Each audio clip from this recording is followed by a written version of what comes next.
Hello and welcome back to the Grunt Perspective. I'm on this side of the camera here. I wanted to turn the camera, or I wanted to be on the other side of the camera so I could make sure that you guys can see everything I'm trying to show to the camera here. But in this video, I'm going to be talking about mods and upgrades to the Marine Corps Gen 3 plate carrier.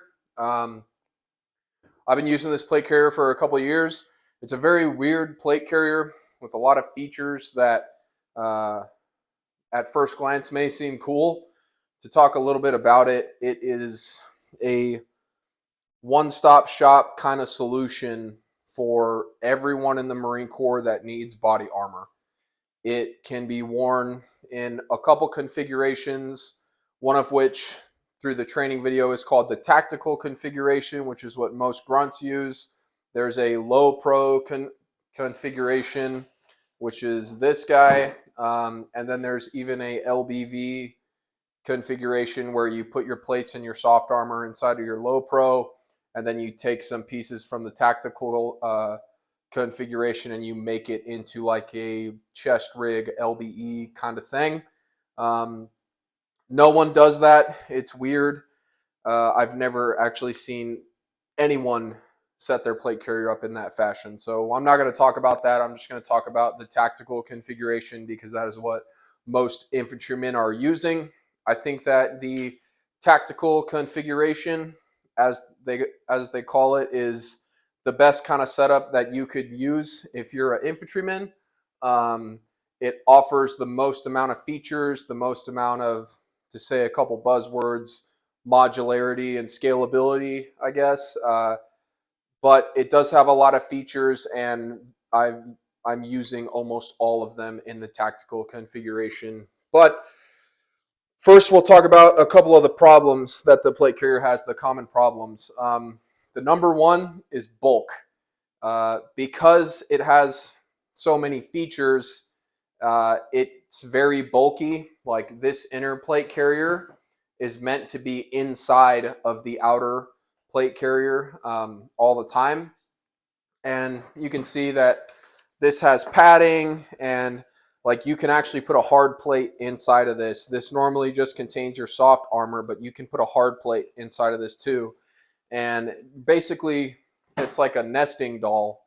You have a plate carrier inside a plate carrier, which, as you might think, is going to create a lot of bulk. The second major problem that the vest has is plate sag. Because these panels, if I could show you here, this is the part that actually holds the plate, but this here is the part that has all the moly, and we can see that they're not attached to each other. Because of that, this has a tendency to ride higher up than where you would want it to be, and I'll show you guys how to fix that. And then the third major problem with it is the cummerbund.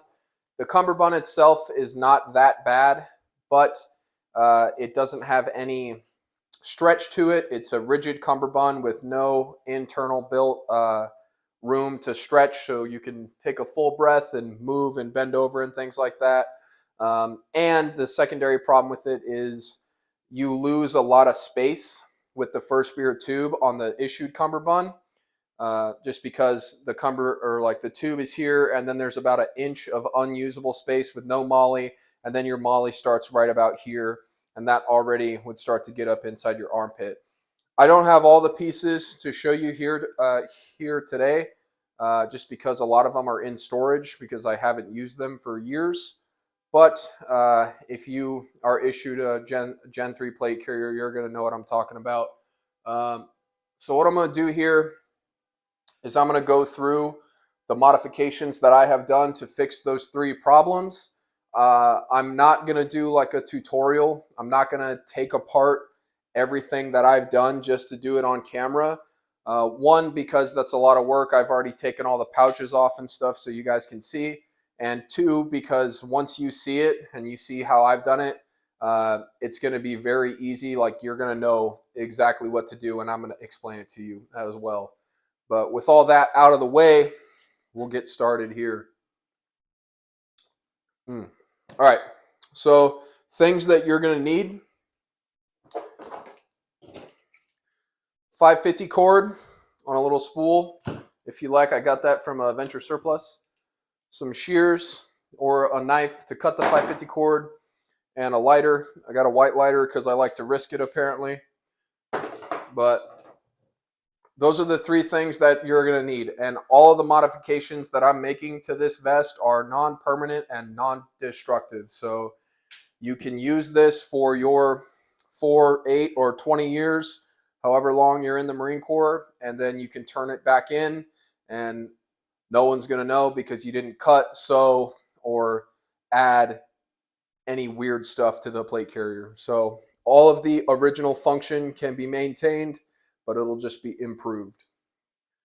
Okay, so first thing that we're going to talk about here is the bulk problem and how we fix that. So if we look at our low pro panels here, these are meant to be inside the plate carrier, as I said. And as you get it from SIF, it's going to come with the soft armor inside of this, and this fully inserted into your vest, and then you put your hard plate inside the pocket as you normally would. Now, that's great and all, but the reality for most grunts is we don't need this. I can't think of a situation where I would be wearing my tactical configuration plate carrier and I would need to take this out of it and set up my low pro configuration. Again, I'm an infantryman. I'm sure that there's a lot of people that could think of a scenario for that, but I personally can't.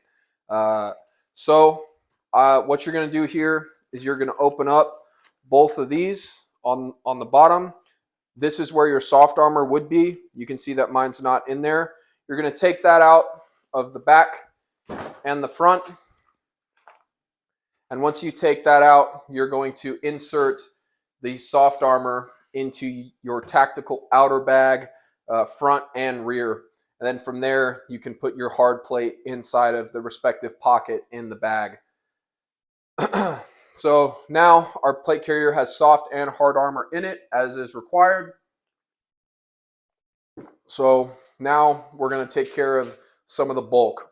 The Marines who are watching this, most of you guys are issued an M27, and a lot of Marines have problems with the width of that buttstock and the bulk of this plate carrier combined together. I had problems with it. Everyone that I know has problems with it, other than dudes that I know who are just like Sasquatch people, basically.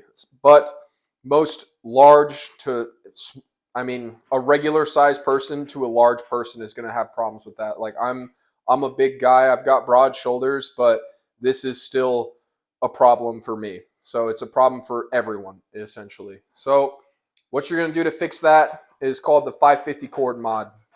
So if you look on the back of my plate bag, you can see some 550 cord. And what you're going to do is you're going to run 550 cord through the molly here and out the top. And you can see that I use tan 550 cord to keep it a little bit lower profile, I guess, if you know what I'm talking about. Same color as the plate carrier, so it's not gonna grab someone's eye, right? But you run it through. In what I've done here is the very top and I guess the third row down. I ran it through all the way there. You run that around the back side of the plate bag to the opposite side through the same rows of molly. You tighten that up as much as you can, and then you just tie that with a little square knot right there, a square knot with a safety if you want to do it. I didn't tie a safety on there, and it hasn't come undone. Now what that's going to do is that's going to bring in all that extra material around your shoulders. So you can see that the back side of this plate bag is very form-fitting to the actual plate and the soft armor. So the whole bulk that was just a bunch of padding and stuff like that is now very tight and very like wrapped and hugged around the plate. And since I've done that, I've had no problems with my buttstock. I can actually put my rifle in my shoulder instead of on my plate carrier, which is obviously not optimal. So I did that on the front. I also did it on the back, you don't necessarily have to do it on the back, but I liked to do it on the back because I wanted the front to be the same as the back, just for my own sanity, I guess. But it tightens up the back as well, and just like I said, probably not completely necessary, but I did it, and I don't mind it. Something to talk about with that is I'm sure that some people are going to wonder, how does that feel on your body? And the answer is it doesn't feel. I don't feel it. I'd imagine that you might feel it if you don't gut your 550 cord. So once you cut it, pull all the internal strands out, and then do that, and I don't think that you'll have a problem with it. So that's going to fix your bulk. That's going to tighten up all that stuff. Now we're going to move on to the plate sag, which is the main problem in my opinion about this plate carrier. So the plate sag,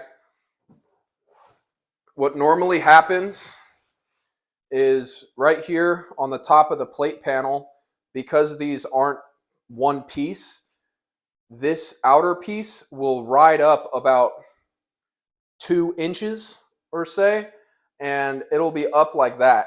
Now that's obviously a problem because that is going to get up in your neck if your plates are fitting you properly where they should be. So what usually most guys do is they drop their plate carrier down a little bit more so this is out of their neck, but then that's also a problem because their plates are not fitting them properly and they're not covering them where they should be. So how do we fix that? Once you've done the 550 cord mod on the shoulders, you have a attachment piece here, or just a piece of 550 cord that you can use. So you're going to run 550 cord over that bottom strand, around the bottom of the plate bag, and you're going to tie that in to the 1/2 inch molly that's on the very bottom of the Velcro panel that you would normally put your cummerbund under. So that performs a couple functions. While you're doing it, you're going to want to push your plate up as high as you can, and then you're going to tie that as tight as you can. But that performs a couple functions. One, it keeps my plate from sagging. As you can now see, I've got maybe a 1/2 inch of overhang there, which is not that big of a deal. I don't notice it, and it's out of my neck, and my plates fit me properly. So it fixes that. And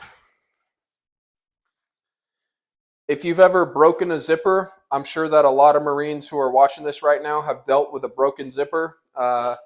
It's going to ensure that your plate is never going to fall out of that pocket. So maybe that's a field fix. I've fixed a couple guys' plate carriers in the field like that.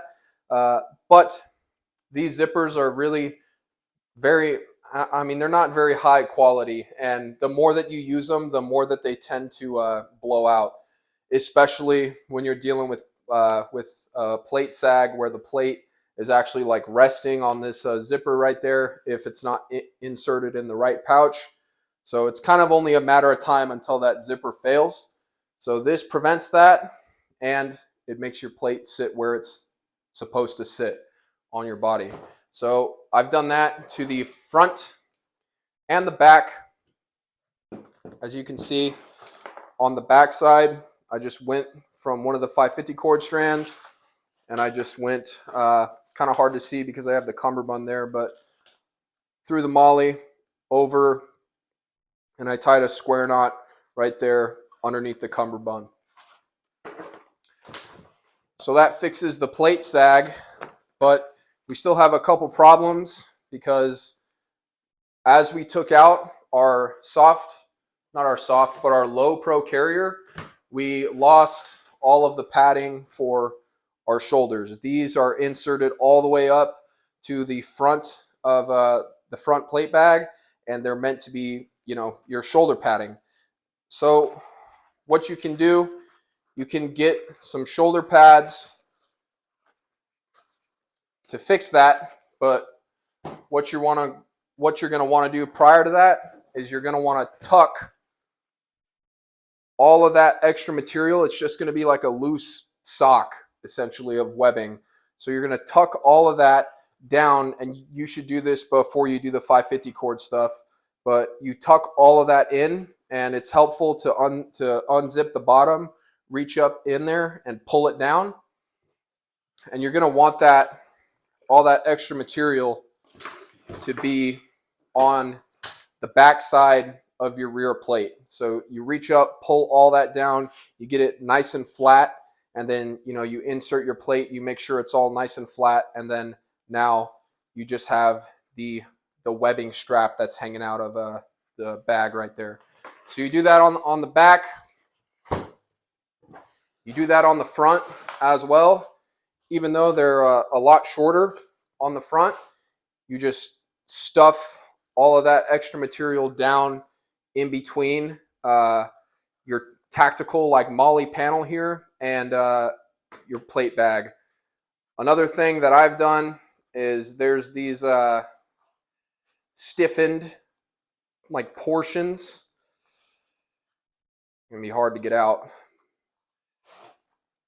Stiffened like portions of the front MOLLE panel here. This thing, I just tucked that down as well because it was no longer being used and I wanted it out of the way just like that. So you push all that extra material down and then just put that tweave sock thing over the buckle like it normally would be. So now we've got our shoulders are a lot more streamlined. It's all tucked in there. Let's talk about the shoulder pads that I would recommend here. So the ones that I like are the Axle shoulder pads. They're kind of pricey though, so you can get whatever ones that you want to get, but to name some features that you should be looking for, you should be looking for something that has some of these one wrap loops, specifically ones that have one in the rear like this, so you can tuck it underneath that back adjustment buckle right there so it doesn't slide forward or backward and it stays in the same spot all the time. I really like the Axle ones. I was a little worried that they were going to be too bulky when I first got them, like underneath like ruck shoulder straps, but they have not been. They've been very comfortable and I'm going to continue to use them and recommend them. However, there's a lot of shoulder pads that have those kinds of features. So any shoulder pad that you can find that's in your price range that has that feature is going to work well. All right, so that fixes bulk and plate sag. Now we're going to talk about the cummerbund recommendations, and then we'll talk about some upgrades that you can do. So onto the cummerbund. As the vest comes to you, there is a MOLLE on portion. That's like a Velcro pass-through type of tunnel for you to attach your issued cummerbund to. The issued cummerbund, it works. I don't like it because it doesn't stretch, and the MOLLE, like the dead space that you get up in the front here that I was talking about. So I would recommend you take that panel off and you go to some form of like a shot cord lash cummerbund. There's a lot of them all on the market. The one that I would recommend that solves both of those problems is the Shaw Concepts ARC V2 cummerbund. Just attaches with shot cord in the back. You can see it has some stretch. And main thing that I really love about this is it kills that dead space on the front. So you can see the tube is kind of recessed into the cummerbund here. So you have MOLLE mounting surface over the tube. Great things to put here be like tourniquets. I mean, you could put rifle mags up there, something like that. It's just that space that's in the front of your body and easy to access is such valuable space. And the cummerbund that we get issued takes that space away, and it puts your MOLLE mounting surface into your armpit, which is obviously hard to access. So I would recommend this cummerbund or something kind of similar to it. Another upside about this is it looks very similar to the issued cummerbund to someone who's not looking at it too hard. It's made of the same material. It's got Tigris. It just looks very similar. It's got tubes, right? So if that's something that you're concerned about, this would probably be a good option for you. So attaching with shot cord, you can see that this cummerbund has the ability to mount pouches on the inside and the outside. And in addition, it has Tigris on the top and the bottom row that you can mount heavy items to, like side plates or your radios, things like that, as opposed to the issued cummerbund where it's just a Tigris panel with MOLLE sewn to it and you can't actually mount things on the Tigris. So that ensures that those things are going to be properly held and supported, and they're not going to shift, sag, or tear when you're using them. So that's what I would recommend for the cummerbund. That fixes our bulk, our plate sag, and our cummerbund problems. Now let's talk about some recommendations that I have to make the plate carrier easier to use with some of the stuff that's on the market. Some of the more modern stuff, right? This plate carrier is pretty modern, but it has a lot of features that are kind of old. Like it's got MOLLE on the front of it, and you know, a lot of people want to use something like a placard. So I'll talk about that. Now, there is a way to make this plate carrier accept a placard right out of the box. You just lift this up. I can't lift it up because it's tied down, but you lift this up and then you insert it into the kangaroo panel that is holding this plate bag down there. And then you have a loop surface on the front, and then you can attach your buckles. So that would work to mount a placard. However, that is terrible. And a lot of guys are doing that right now. The main problem with it is, one, it causes a bunch of plate sag, a lot of plate sag, even more than it would if you just didn't modify the carrier at all. So probably 3 inches or so of plate sag, and everyone knows that 3 inches is huge. So I would recommend, or excuse me, the second problem with that is when you do that, the only thing that's holding your tactical like MOLLE panel, as it's called, to your plates are these tweave little like retaining straps here. And this material is not a strong material. It's not meant to carry 30 to 45 pounds and hang stuff off of it while you're running and moving. I can see that is going to tear and that's going to break, and then you're going to have essentially no way to hold your plate carrier together. That's just something that I wouldn't be comfortable with. I like to have my stuff set up so it's going to be bomb proof, and you know, I'm sure that everyone would agree with that they want their stuff to not break. So I wouldn't recommend that. 1, because of the plate sag, and 2, because of the durability. It could potentially fail here. It could potentially fail. Also, when you're doing that, because you tucked this flap in, now you don't have MOLLE that you can actually tie off 550 cord to. So there's even no way to fix the plate sag unless you run this MOLLE all the way up here to this stuff up here, which could work, but I just think a better option is to get one of these loop field adapters. You can get them from any company that sells a placard for as cheap as like 15 bucks. So you MOLLE that on there. Your buckles, the plate carrier comes with buckles, and it comes with all the stuff that you need to attach your buckles, so there's no problem there. But you MOLLE that on there, and now you have a way that you can mount a placard. Talking about placards, a couple things that I would recommend. I highly recommend you get some kind of placard that has an adjustable ride height like this, where it's just Velcro one wrap strap that you can change the height on. The reason being is because every company makes their stuff to pretty much fit their own plate carriers.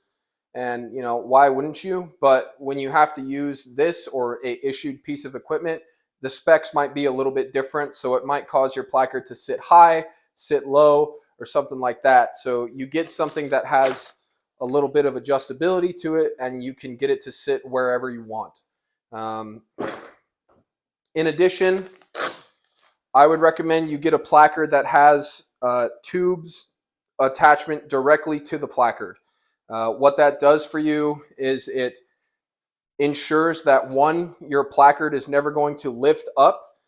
Some of you guys who were in the Marine Corps in the Gen 2 plate carrier days know that plate carrier had a huge problem with if you bent over with 6 mags in the front, your whole front flap would just come undone. And that is, you know, probably not going to happen with any modern like placard, but there's absolutely a possibility that it could get stuck on something and it can get pulled up all weird like this. So I would recommend something that physically attaches to your cummerbund, so that will never happen. But that is my spiel on the placards. Just make sure you're looking for something with an adjustable height, and you're looking for something that has direct tubes attachment to your cummerbund, so that way it's never going to come up and it's always going to be rock solid. Another benefit that you get from doing this is it allows you the regular MOLLE panel or Velcro panel that you would normally put a cummerbund in. You still have all of that surface and ability to mount your wing pouches. So these are 2 Shaw Concepts ARC radio pouches. So I put those inside there and I put them up as high as I can. So that way the bottoms of my radios are in line with the bottoms of my plate bag, and it's nice and comfortable. And it just helps to minimize some of like the Velcro stacking that's going on a lot of plate carriers. Like, you got your loop field, then you got a radio wing, then you got a map pouch, and then you got a knife tucked in there. And then by the time you put your placard on, like, the attachment of that placard is very subpar, if you will. So I would recommend that or this method for that reason as well. Now, on to admin pouches and things like that. The top of this plate carrier, on both sides of the identifier patch panel, there's 2 MOLLE rows which are kind of at like a horizontal tilt, and they're definitely not meant to mount pouches on.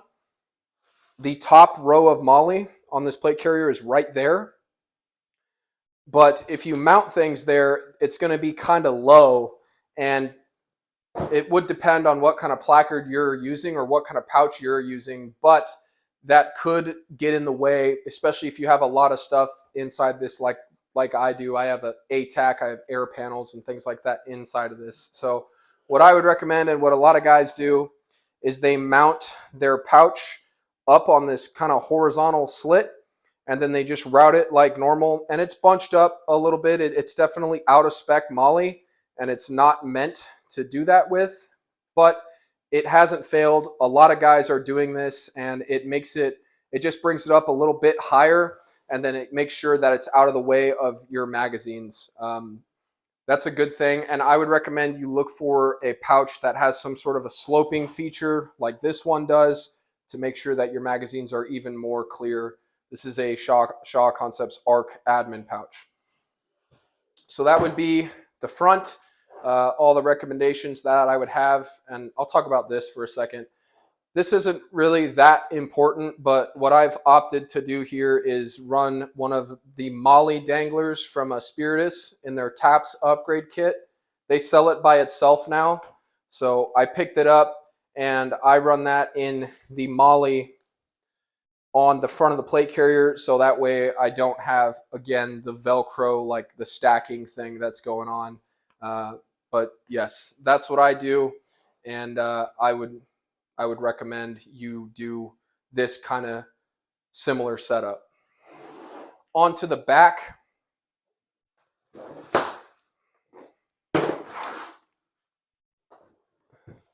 So for the back, there's two ways that you could go about this. Once you attach your new cummerbund, it does this, and that is very annoying when you're trying to put it on, and you're like a dog that's trying to chase its tail because your cummerbund is hanging directly to your rear. So what you could do, and what I do, is I already want to carry a Camelback on the back of my plate carrier, some extra gear or something like that. So you just molly that on there, and what that does is it's going to hold the placard, or excuse me, the cummerbund pinned down like that, so it's not going to do that. Or if you don't want to put stuff on the back of your plate carrier, what you can do is put 550 cord through this loop, and through this loop over the cummerbund like straps, and then tie it right there so the cummerbund would be pinned down right there like that, and it couldn't come up even if it wanted to. In addition, for anything that you're running on the back of your plate carrier, I would recommend that you start that top row of MOLLE on your drag handle. And I know that a lot of people are going to be like, oh my God, you can't take the drag handle away. Every time that I've drugged someone or been dragged, they've grabbed me by my shoulder strap. And that's, I would argue to say that it's probably better. Or, you know, if you're doing the tube nylon thing where you have the pull handle in the back. But the reason I recommend that is because of how these plate carriers are set up. And the Gen 2 was really bad about this. The MOLLE didn't start until like right here, but the MOLLE starts a little bit low on the plate bag, and because most products on the market are made to fit like their own plate bags, and all of them start the MOLLE at the very top of the plate bag, there's always a little bit of overhang. Not that big of a deal. I just don't like it, so I started up high like that, and anyone that's trying to drag me is probably going to drag me by my shoulder strap anyway. That's how it's always been done, at least where I'm at. Okay, so like I said, this isn't like a step-by-step process. However, if you have questions about things that I didn't do a good job explaining here, feel free to drop them in the comments. Hit me up on Instagram, or if you want to drop something in the comments that you've done to your plate carrier, absolutely, go ahead. This video is obviously only going to be useful for the Marines, but if you're not a Marine and you stayed this long, thank you, I guess. Anyway, thanks for watching. I'll see you guys next time.